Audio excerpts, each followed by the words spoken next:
कथा जालंधर शहरातील आहे। एक शांतसा परिसर होता। तेथे एक गोड मुलगी राहत होती। ती फक्त 13 वर्षांची होती। मुलीच्या वडिलांचा एक खूप जुना आणि जवळचा मित्र होता। तो मित्र मुलीचा काका बनला। तो एका शाळेत बस चालवत होता।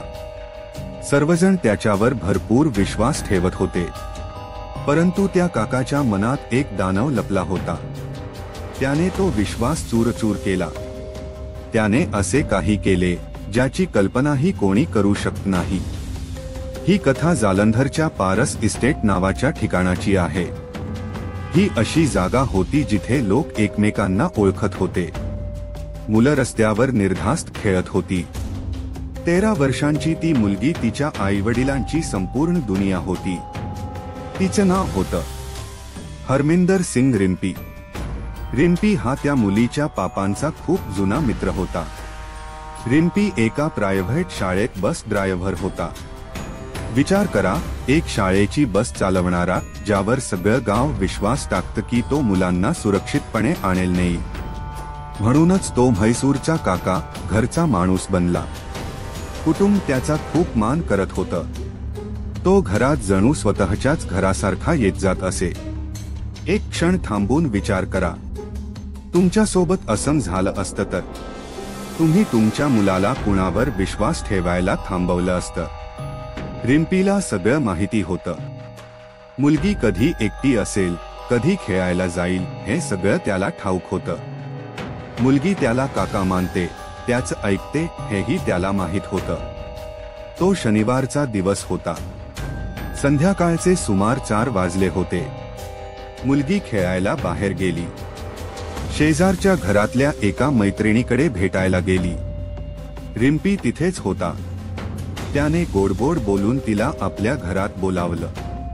मुलीला काकावर पूर्ण विश्वास असल्याने ती त्याच्यासोबत गेली। संध्याकाळ सरत गेली। 6 वाजले, 7 वाजले, मुलगी परत आली नाही। रात्रीचे 10 वाजले आणि आईवडील घाबरून गेले।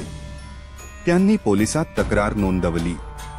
ते म्हणाले, आमची मुलगी हरवली आहे। आईवडील पोलीस स्टेशनमध्ये होते तेव्हाच मुलीचं आयुष्य संपलं होतं। रिम्पीच्या घराच्या आत बेडरूम मध्ये त्याने त्या निरागस फुलावर अत्याचार केला। रिम्पीने नंतर कबूल केले, त्याने वाईट काम करण्याचा प्रयत्न केला।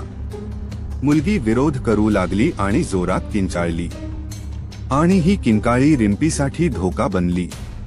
तो घाबरला की मुलगी वाचली तर त्याचं सगळं भांड फुटेल।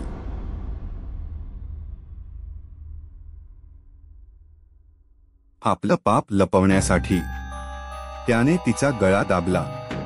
तोपर्यंत दाबत राहिला जोपर्यंत ती हालचाल करणं थांबली नाही। हत्या केल्यानंतर त्याने मुलीचा मृतदेह स्वतःच्या घराच्या बाथरूम मध्ये लपवला। पोलिसांनी फक्त बेपत्ता नोंद केली होती, परंतु मुलीचा मृतदेह तर काकाच्या घरातच होता। पोलिसांना सत्य समजेल का? दुसऱ्या दिवशी रविवारची सकाळ, संपूर्ण परिसर दुःखात बुडाला होता। शेजाऱ्यांना संशय आला। त्यांनी कुटुंबाला सांगितलं, मुलगी शेवटचे रिम्पीच्या घरी दिसली। कुटुंबाने पोलिसांना विनंती केली, कृपया रिम्पीचं घर तपासा। तपासाचा चार्ज एएसआय मंगत राम यांच्या हातात होता। पण मंगत राम यांनी भयंकर चूक केली। ते म्हणाले, तो म्हटलेला काका असा वाईट प्रकार करूच शकत नाही, आणि त्यांनी रिम्पीचं घर तपासायलाच नकार दिला। ही पोलिसांची अतिशय मोठी चूक होती।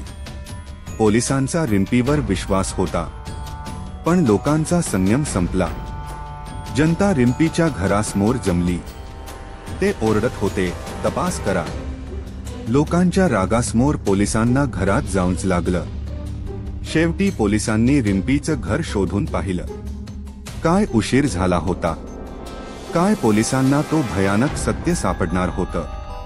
तपासात बेडरूमच्या मागच्या बाथरूम मध्ये तेथे 13 वर्षांच्या मुलीचा मृतदेह आढळला। संपूर्ण कॉलनी रडू लागली, ज्यावर सर्वांनी विश्वास ठेवला। तोच काका राक्षस निघाला। डॉक्टरांच्या तपासात समोर आलं, मुलीवर अत्याचार करण्यात आला होता. तिच्या गळ्यावर बोटांचे खुणा होत्या. याचा अर्थ तिला गळा दाबून मारण्यात आलं होतं. पोलिसांनी रिम्पीला ताबडतोब पकडलं. तपासात रिम्पीने सर्व काही मान्य केलं. तो म्हणाला, मुलगी ओरडू लागली म्हणून तिला शांत करण्यासाठी गळा दाबला. तोपर्यंत दाबत राहिलो जोपर्यंत तिचं शरीर हलणं थांबलं नाही. रिम्पीला हॉस्पिटलमध्ये वैद्यकीय तपासणीसाठी नेत असताना लोकांचा संताप उफाळून आला. त्यांनी रिम्पीवर हल्ला केला आणि त्याला जबर मारहाण केली. पोलिसांना त्याला वाचवणं कठीण झालं. हा राग फक्त खुनीवर नव्हता, तो तुटलेल्या विश्वासावर होता जो कधी परत येणार नव्हता. रिम्पीवर खुनाचा गुन्हा दाखल झाला. बाळांना संरक्षण देणारा कठोर पॉक्सो कायदाही त्याच्यावर लावण्यात आला. तपासात मोठी चूक करणारे एएसआय मंगतराम यांना नोकरीतून निलंबित करण्यात आलं. ही कथा आपल्याला काय शिकवते? ही कथा सांगते की हसतमुख चेहऱ्यांमागे नेहमीच चांगुलपणा नसतो. आपण मुलांना शिकवलं पाहिजे की कोण आपला, कोण परका. या प्रकरणातील सर्वात वेदनादायी गोष्ट म्हणजे मुलीने विरोध केला, आवाज उठवला, पण तिचा तो आवाज विश्वासाच्या अंधारात गिळंकृत झाला. ती रात्र जालंधरच्या लोकांसाठी अतिशय जड होती. आजही जेव्हा एखादं मूल शेजारच्या घरात जातं तेव्हा प्रत्येक आईवडिलांच्या मनात एक प्रश्न येतो, आपण खरंच सुरक्षित आहोत का? ही कथा फक्त एका वाईट माणसाची नाही, तर त्या विश्वासाची आहे जो रिम्पीने तोडला. आणि हा विश्वास कदाचित कधीही परत येणार नाही. आपल्यालाच आपल्या मुलांना सुरक्षित ठेवावं लागेल. आपण पाहत होतात गन्हीगॅरी सत्या.